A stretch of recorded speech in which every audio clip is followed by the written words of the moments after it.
আবার একটা নতুন রান্না নিয়ে আপনাদের কাছে চলে আসলাম আমি। আজকে বানাবো ঢাকাই পরোটা। ঢাকাই পরোটা বেশ ভালোই লাগে খেতে, সেই জন্য ভাবলাম যে বাড়িতে বানাই। তো সেই জন্য আপনাদের সাথে শেয়ার করব। এক বাটি ময়দা নিলাম, ছোট চামচের 1 চামচ চিনি, গুঁড়ো চিনি দিচ্ছি আমি, 1 চামচ লবণ, হাফ চামচ খাবার সোডা দিয়ে এবার আমি এটাকে মেশাবো।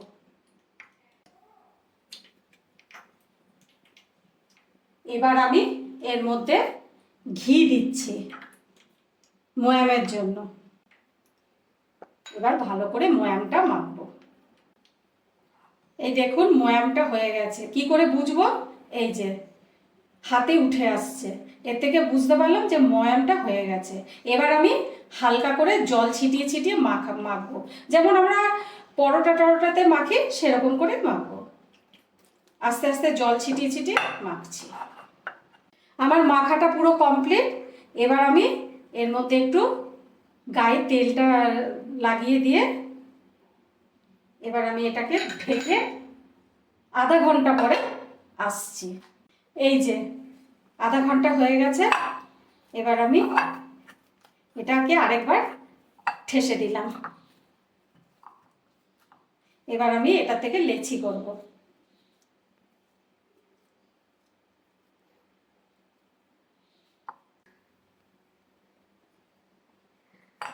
এই যে 4টে লেচি। এবার আমি এটাকে বেলবো। এই যে আমি এবার বেলছি।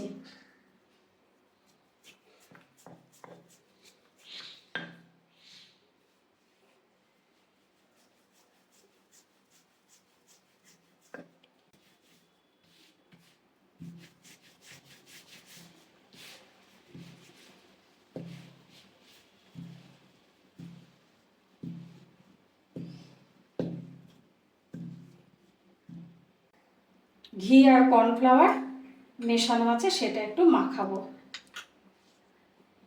আমি হাত দিয়ে মাখাচ্ছি।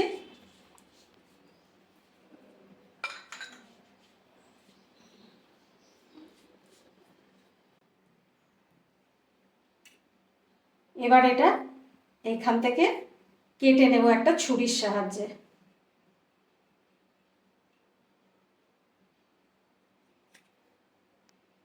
এবার এটাকে মুড়াবো, পুরো রোল করব।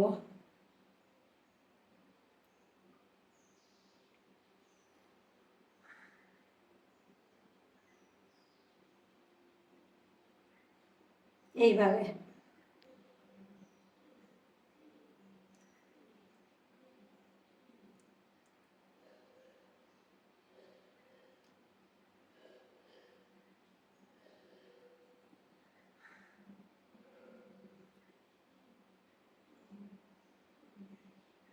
তারপর এই যে এই মুখটা আমি সিল করে দেব।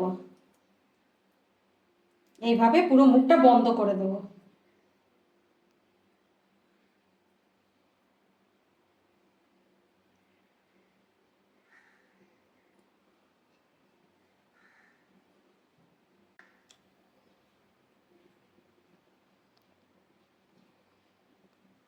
এবার সুতো দিয়ে কেটে নিচ্ছি।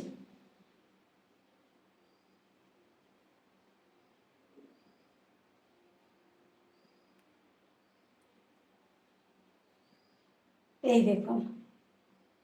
এবার এর মধ্যে না তেল দিয়ে দেব।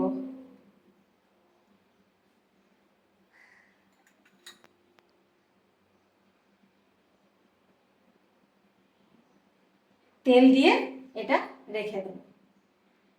এইভাবে আমি 4টে করে নিয়ে আসছি। এবার আমি এটাকে বেলবো। এই যে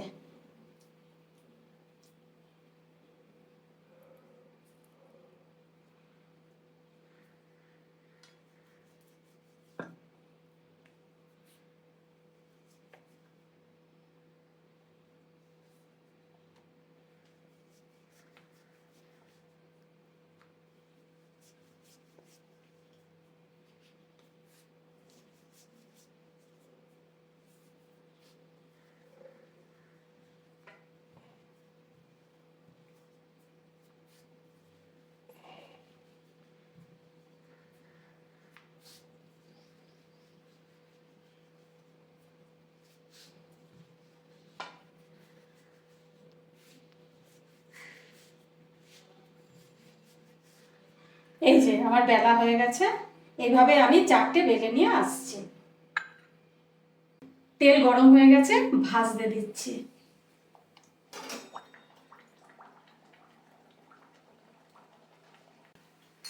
এবার তেলগুলোকে এই যে উপরে দিতে হবে এইভাবে।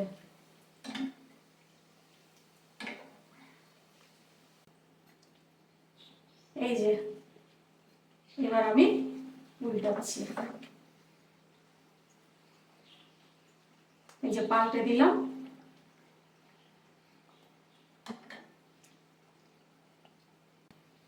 এই দেখুন লালচে লালচে হয়ে গেছে।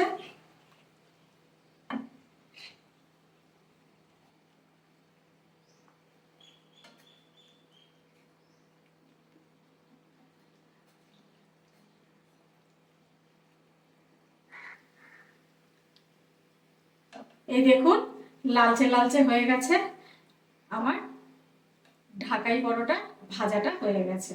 এই যে এবার আমি একটা প্লেটে রাখলাম। বন্ধুরা এই দেখুন আমার ঢাকাই পরোটা কমপ্লিট। এই দেখুন কেমন খাস্তা হয়েছে। এই যে আমার রেসিপিটা কমপ্লিট হয়ে গেল। ভালো লাগলে একটা সাবস্ক্রাইব, লাইক, শেয়ার করে আমার পাশে থাকবেন। ধন্যবাদ।